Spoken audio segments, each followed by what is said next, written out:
their way into the elite side of things. Pohang winning the cup, went into Champions League 2. It's all a bit complicated.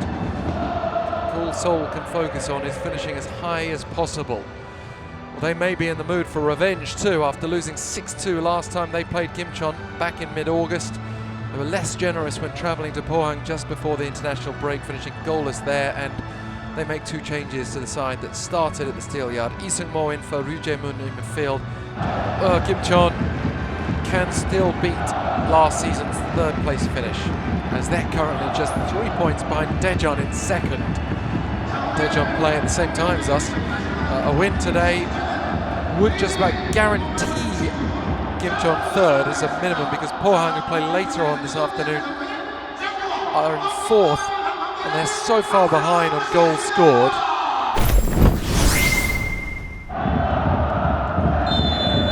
And so we get underway, and it's Gimcheon in white, Seoul in their usual red and black stripes, bearing down. Fans located behind that goal that you can now see, as Gimcheon come forward with the first attempt of the game, dragged wide by Park Chol-woo. Never really looked like exploit, especially on the flanks. Kim Joo-Chan forcing a save. Going through the middle is Park Se-Jin. And the header on from Kim Joo-Chan. Just wouldn't quite sit where Go Jae-hyun wanted it, but he was in a great position.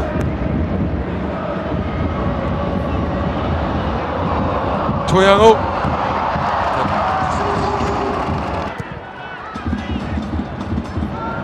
Header up and off the head of Kim Jin-soo. Creates a bit of vulnerability for Seoul here. And Go Jae-hyun couldn't pull the trigger effectively, but now Gimcheon have found a way through. And Kim Joo-Chan, who asked a question earlier of Kang Hyun-moo, Gimcheon team with new military conscripts, finds a way through. Bounced off a couple of players. Minute to go till half time. Can Seoul respond? Johnson 1 leaves it for Lingard! Number 10 makes it 10 for the season.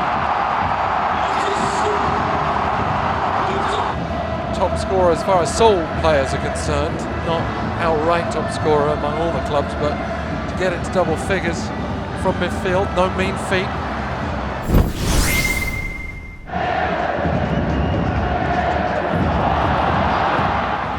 And Choi Young-oh turns well, but lifts it up.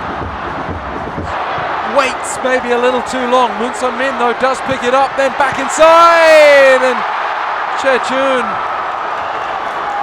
could not quite apply the finish. Decent move from Seoul.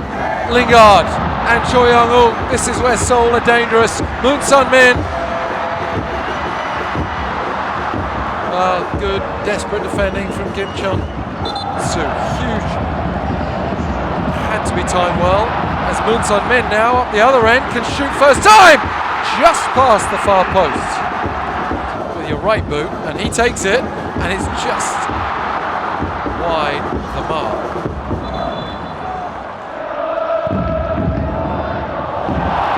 And now Moon Sun-min in a good position, turns to his left boot, and Baek Jong-bum showing Seoul what they're missing.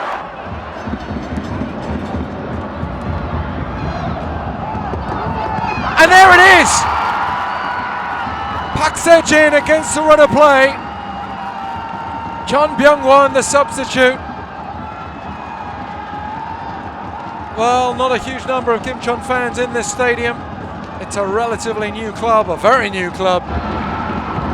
Now it's Lee Gun-hee across to Park Tae-Jun. And he struck it in!